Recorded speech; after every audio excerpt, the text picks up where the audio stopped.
The probability I can kill my wife without being found out. 0.061%.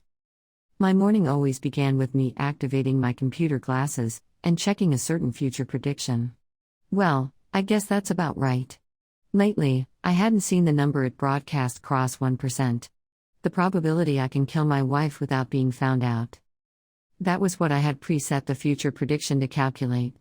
It had already been around 15 years since home PCs got to be able to perform simple predictions if you entered a query. It was being used for various applications, and I was employing it without exception. My wife and I were what you'd call a political marriage. The company my grandfather managed, and the financial support my wife's father, now my father-in-law, had proposed, drew this political marriage together. When I was normal in looks, and there wasn't anything particularly special I could do, the reason she wanted me was simple: because that girl I'd never met had taken a liking to my photograph. I can't think I'll love you, but if you're all right with me. 10 years had gone by since I said that to her. And our marriage? It's not like I had a girlfriend or anything. And her looks weren't for worse. My grandfather's company avoided bankruptcy, and I was to be its next company president. Every little thing was going swimmingly. In respect to the world, and in respect to common sense, that's surely how it was. But I didn't think so. Maybe because I felt strongly that I had been bought with money, to an extent I mildly hated her. If I didn't want it, I could have simply shook my head, but the situation wasn't one to allow it. I mean, it had come to the point where grandfather's company wouldn't last a few days, and in the case it did go bankrupt, some part of me was convinced that stubborn grandfather of mine, with his overly strong sense of responsibility, may try and choose converting his own life into money. He said his life was enough to save mine from massive debt, so I could only permit the marriage. I may kill you and take all the money you're to inherit for myself. Even so, are you all right with me? When we were done with the marriage, those words I nonchalantly tossed at her. For a moment, she made a face of surprise, before smiling as she assented. That's fine. It's only a matter if I can get you to fall before that, right? Her challenging words somehow made her out as a gallant warrior, making me open my eyes wide for a second. And within the day, I had inputted the probability I can kill my wife without being found out into my glasses. After entering that simple question, the wearable terminal took in various affairs, computed to a precise value of them, and output a probability. The first number to come out was 38.235%. That surprisingly high number froze me in shock. For it to be so close to 40. I thought, but then I recalled my wife was going on a trip starting the day after. What's more, a trip alone. Killing her, and making it seem she was still overseas, sounded possible. Shall I make it seem I took a trip myself, and kill you? It seems I'll succeed almost 40% of the time. I see, good luck with that. Want me to bring you anything back? Her flippant words were so interesting I found myself asking, you think I can't kill you? Only for her to reply, no, if you do kill me, it will be because I didn't put enough effort into it, with cold eyes. I saw her off, and calculated another future prediction. The probability I will love my wife half a year from today. 0.001%. I'll bet, I nodded to myself. Even if I thought she was an interesting woman, it was a fact I didn't harbor very good sentiment towards her. I couldn't think that would change within a mere 6 months. A few days later, I told that to her when she returned. I had been excitedly looking forward to her reaction, but she only returned an, I see. To be honest, it was a letdown. I was sure you didn't hate me. She picked me as a marriage partner, so even if she didn't hate me, I was sure she had some favorable sentiment towards me. But she had said 2 simple words as if she didn't care at all. I won't say I wanted her to cry, but I at least wanted to see her vexed expression. Could I ask how you plan on killing me next? What? Before I left, you said, shall I make it seem I took a trip myself, and kill you? Didn't you? I was waiting for you the whole time. If you came, I was sure it would have been a splendid honeymoon. You want to be killed? If possible, I want to be loved. I thought she was an incomprehensible woman. In front of her, I flipped the switch on my glasses, and computed the probability again. The probability I can kill my wife without being found out. 12.253%. So out of 10 times, I won't be found once. That's quite a number. Since we were the only ones in the house at the dead of the night, that's what I could expect. I stopped my thoughts here. Right now, it's around 12%. I guess I won't for now. If I do kill you, I'll make it so you never return from that trip, and leave your body in some ditch nearby. I'll bet they'll think you were the victim of some hit and run. In that case, I recommend the park nearby. That place is famous for suspicious activity. I don't understand what goes on in your head.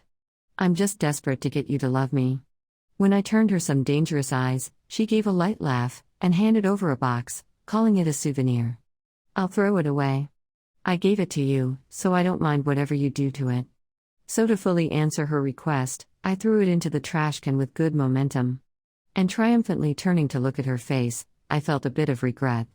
Her eyebrows were drawn together sorrowfully as she looked at that box. I didn't want to look at her eyes, so I hurriedly applied myself to my room.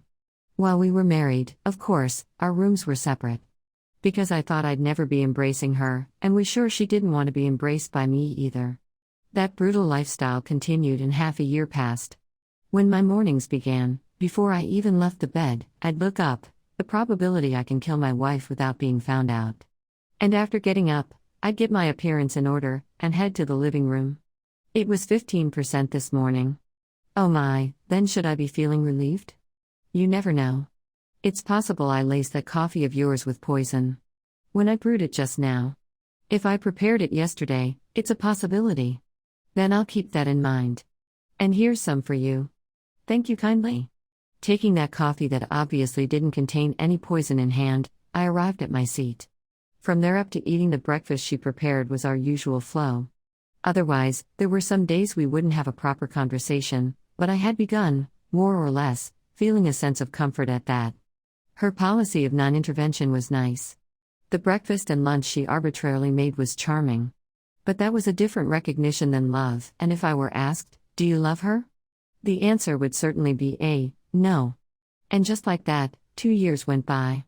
It was what others viewed as the time period where spouses broke up as couples, and began operating as a family.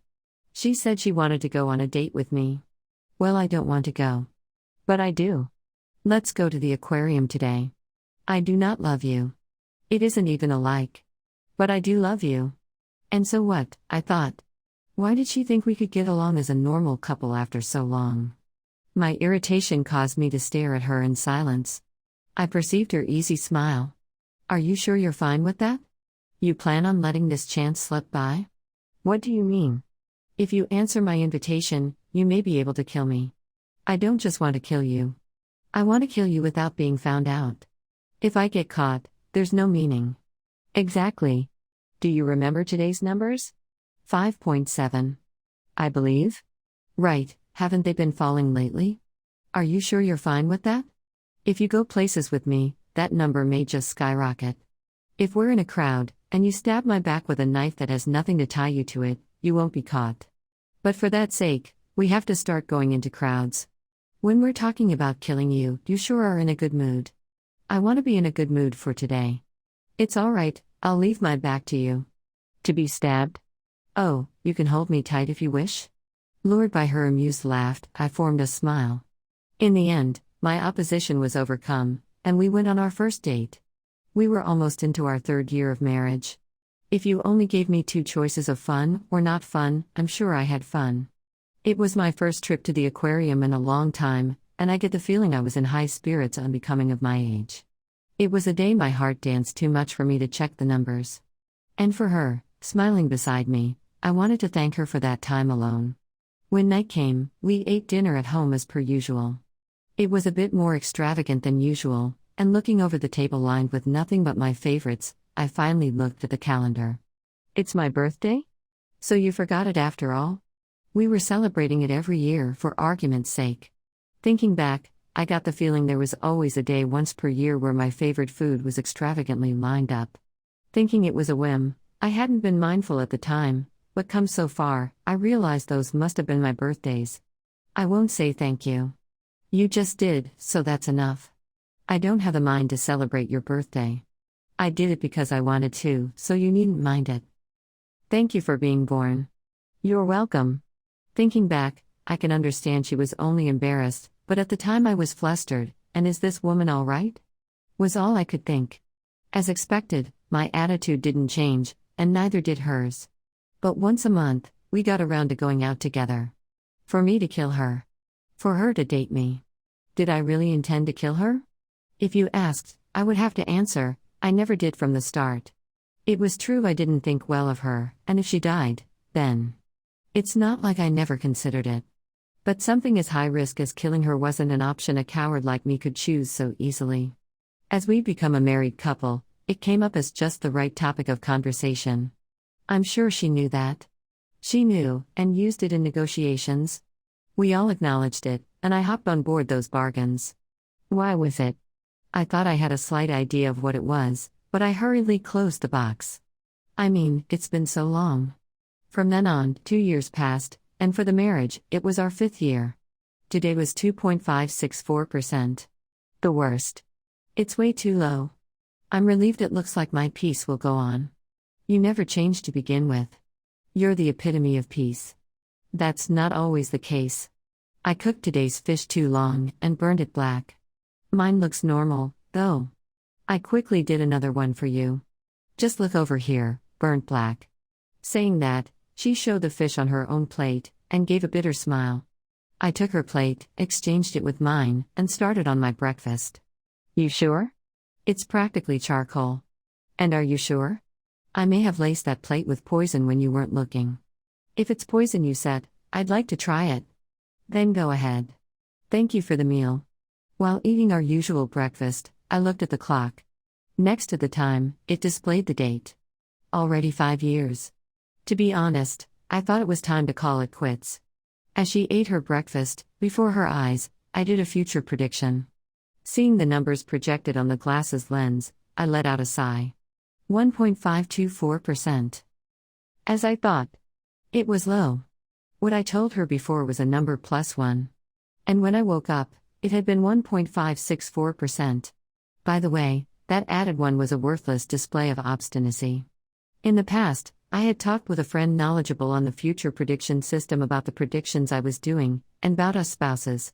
Because I was curious about the numbers decreasing over the years. You sure are an idiot, he said and sighed, after which he gave me a thorough explanation.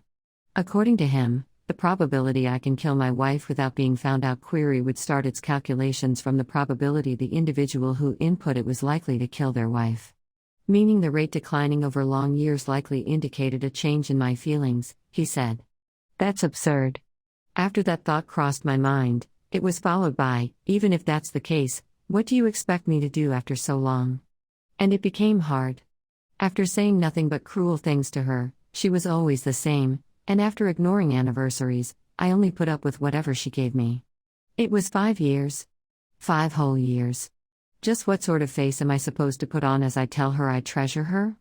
And in the end, even after that, I chose to continue doing nothing but putting up with your feelings. But let's end it already. It's time to call it quits. I've no idea if I love you, but I'm sure I do treasure you. I think that's what I'll tell her. Today was the day you were born. I finished my breakfast, and got my appearance in order to go out to work as I always did. As always, she saw me off to the door. I lightly opened my mouth, and let out a voice that sounded like it would fade away. See you soon. Yes. Come back safely. She was making a teary face as she smiled, so it made me somewhat happy, and I tried saying, see you soon again. I said it in a little clearer of a voice than before, and she really looked like she would burst into tears, so I hurriedly departed to leave the house. This is a place I could return. Those words I couldn't say because I didn't want to think it. If you were going to so delighted, I should have said them sooner, I thought as I headed for the company. Let's start over. I honestly thought it. I'll buy a bouquet on the way home. I already reserved a cake. Let's celebrate for what we never celebrated before. I don't know what sort of present will make you happy, so let's go buy one together. Let's start from there. I didn't even know her preferences. When she had a perfect grasp of mine, and I never even said anything about them, it was simply embarrassing. But I'll learn them from now. We have plenty of time. We're a married couple. It was the first time I realized how long the time I spent at the office was. After operations, I bid my leave, and as I planned to return home directly, I dropped by a flower shop. I didn't know what color she'd like, so I chose the standard roses, and had them wrap them. They asked how many I wanted, So I randomly threw out 100, making an unbelievable portion. Even so, they said they only had what they prepared for the day, and with the number reduced by 70, all was well with the world. When I leaned in to accept the bouquet, the glasses against my face fell, and made a metallic sound. The shock instantly brought up the morning's prediction from its history. 25.283%. The number it displayed opened my eyes wide. I hurriedly put the glasses back on to see the number refreshed by the second. 32.154%. 38.259%. 42.985%. The digits rose with each blink and finally exceeded the 50% mark. The probability I can kill my wife without being found out, 52.385%. The moment I saw it, I ran as if a switch had been flipped. I recalled the words of the friend I'd consulted about us. If you want to treasure your wife, yet on top of those feelings, the probability exceeds 50%, then be careful. Because regardless of how you feel, it means it's come to a situation where it's more than possible. What do you mean? When I asked, he just laughed it off with how should I know? A situation where it's more than possible? What situation is that? I thought, as I set my feet to the road home. Her face floated in my mind, and a cold sweat flowed. I passed through the shopping street, and as I passed the appliance store, my feet came to a stop. Because the news running on the television display projected her image. Traffic accident, dump truck, critical condition. I frantically sorted through the information flowing in. As the final blow, they uploaded her image once more. I fell to my knees. I don't really remember what came after. On the end of the shrill ring of my cell phone, I could hear my father-in-law yelling something, but it didn't reach me. You were asleep. On a hospital bed with many machines fastened to you. The bandage I saw made me want to avert my eyes, but the first I'd ever seen of your sleeping face was so beautiful I couldn't keep them off. Happy birthday, were the first words to come out. I'm sorry for everything. And the next were an apology. Luckily, the two of us were the only ones in the room, so I sat beside her and did a future prediction again. The probability I can kill my wife without being found out, 99.274%. I'll bet, I thought. Even if my feelings got in the way, if I were to touch any of the numerous buttons around me, I'm sure she would die. And if that could be traced, then a light hand against her throat would be enough to do her in. My friend had said it, that it would start its calculations from the probability the individual who input it was likely to kill their wife. Hesitation, so to speak. When it came to killing, whether my feet would be held back. The current her was an existence that might die before I could even hesitate. If I even walked to the starting line, she would depart. Hey, today's probability was 0%. It isn't just a matter of being low. I said it to her as I always did. I mean, the probability was 0%. Even if the lenses of my glasses projected 99.358, I wanted her to live, so the probability was 0%. There was no way I could kill her. So I promise your peace for today. So don't sleep there forever, let's take some lunch and go to the park. I never said it before, but I love the sweet eggs you make. The fried chicken you make is also delicious. I had always eaten those lunches you put all your heart into making in silence. But even so, you smiled in delight, so I had convinced myself it was fine if it stayed that way. Gently to warm it up, I stroked your face going cold. Praying it would flush with the usual pink. Today I learned it for the first time. That you wanted me to say, see you soon. Because of my petty backbone, I could never say it to now, but that place had already become my home to return to long, long ago. I made you cry, didn't I? Were you crying when I wasn't watching, or is that just my conceit? I won't let you cry anymore. It's true. I swear it. My sobbing had risen to the back of my throat. The depths of my nose gave a prickly ache, and unable to endure it, my tears flowed out. I'm really sorry. Thank you for waiting all this time. And now I want to hear your voice. Dearly. I gripped her hand hard enough to turn white, and sobbed. I didn't have confidence that my words would come out properly. But even so, I knew there was something I had to say. I love you. Come back, Yuri.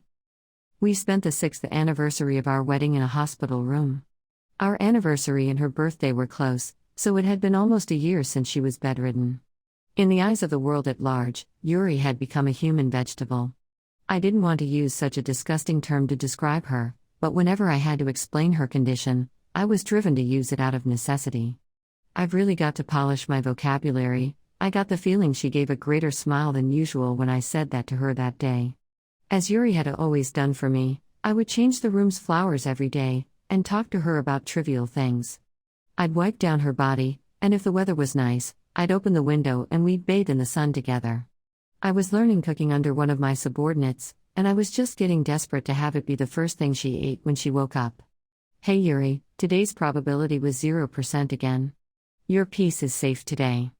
96.783%. Looking at the numbers that had only dropped 3% in a year, I smiled a bit. It's fine, I can wait. I'll wait forever. So take your time, and come back. A few days ago, the doctor had told me to keep turning off her life support within my field of vision. Her prospects of recovery were low, it seems.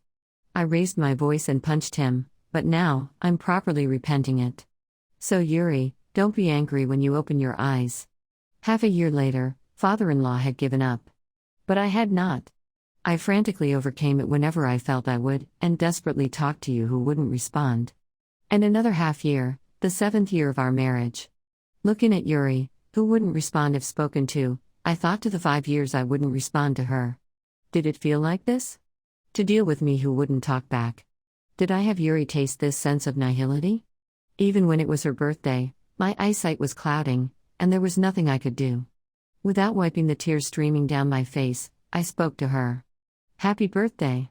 I brought the flowers I couldn't get to you last time. This time I have a proper 100.